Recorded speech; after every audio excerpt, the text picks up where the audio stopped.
चाली ॾींहं जो तो पचायो आहे, चिलो 40 ॾींहं जो तो पचायो आहे। पूरी पंहिंजी कोशिश कजां ॾे मूंखे कमु ठाहे, मूंसां सुहिणो ॻाल्हाए न्याज़ मोहम्मद शर चयला। फरमाइश पुराणी मीरपुर खां फनकार तालिब मरी, फनकार अलादाद मरी, जेके फनकार इब्राहिम मरी जा शागिर्द आहिनि। फ़कीर जाड़ो मरी, फुलाडियो खां शबीर जोगी, मीरपुर खास खां सुल्तान सोलंगी शायर। ओ पढ़ी बिस्मिल्लाह मुला, पढ़ी बिस्मिल्लाह मुला, वज सगो दे वटे मुकामो जो जानी वियो मुहड़ो मटे, मुकामो जो राणू वियो मुहड़ो मटे।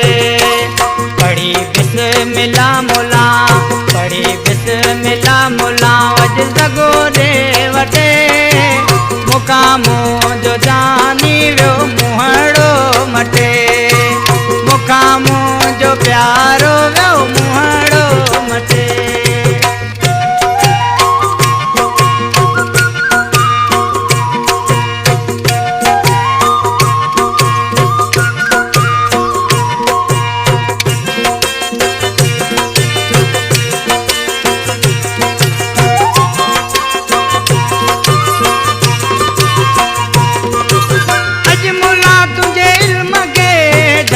तो आज़माए इस मुझे हथन के मुझी किस्मत में छाए।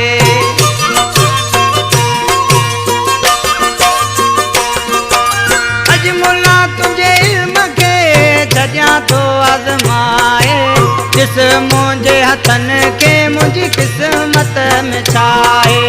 अहिड़ी शइ दे मूंखे तूं, अहिड़ी शइ दे मूंखे तूं वरी न टुटे, मुकामो जो जानी वियो मुहड़ो मटे, मुकामो जो प्यारो वियो मुहड़ो मटे। हा बराबर उस्ताद अदा कर।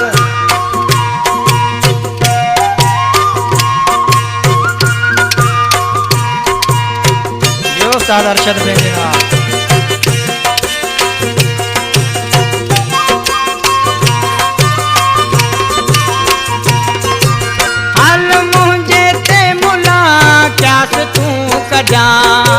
लिखी तावीज़ मूंखे असर वारो ॾिजां,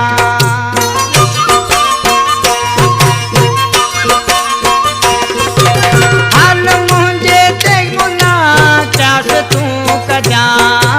लिखी तावीज़ मूंखे असर वारो ॾिजां, उनजे सफ़न में, उनजे सफ़न में लिखी अखर ॾे तूं बटे, मुकामो जो जानी वियो मुहड़ो मटे, मुकामो जो प्यारो वियो मुहड़ो मटे।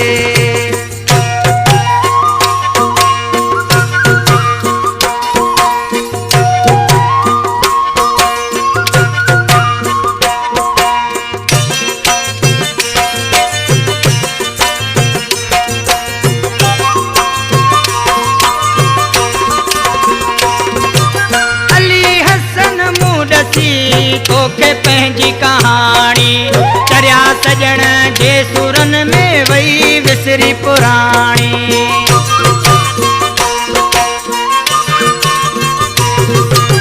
अली हसन मुडसी तोखे पंहिंजी कहाणी चरिया सजण जे सुरन में विसरी वही पुराणी।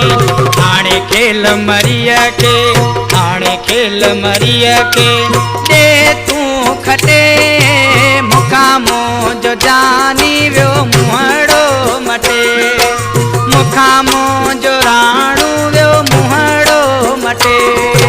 पढ़ी बिस्मिल्लाह मुला, पढ़ी बिस्मिल्लाह मुला, अॼु सॻो ॾे वटे मुकामो जो जानी वियो मुहड़ो मटे, मुकामो जो सतारे